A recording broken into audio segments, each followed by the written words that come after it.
16 বছর যে যারা ছিল তারা কি সত্যের উপরে ছিল না মিথ্যার উপরে ছিল? বলেন সত্যের উপরে না মিথ্যার উপরে?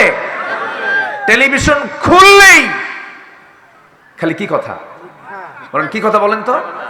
খালি বলতে যুদ্ধাপরাধী, মানবতা বিরোধী অপরাধী, রাজাকার, আল বদর আর শামস, আর কি জঙ্গি। 6 মাস, এই যে 6 মাস নতুন সরকার, অস্থায়ী সরকার, তারা দেশ চালাচ্ছে। বলেন তো কোথাও কি পর্যন্ত কোন অভিযানে কোন জঙ্গির নাটক হয়েছে? কোথাও কি দেখেছেন আপনারা? কোথাও না। এই 6 মাস কোন জঙ্গির কোন অভিযান দেখতে পেলাম না।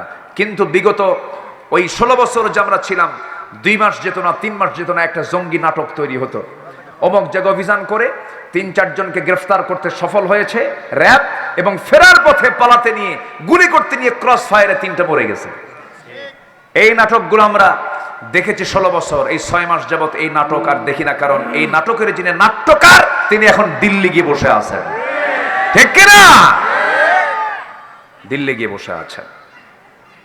সত্যবাদী হব আমরা, সত্যের কোনো পরাজয় নাই, সত্যের কোনো বিফলতা নাই।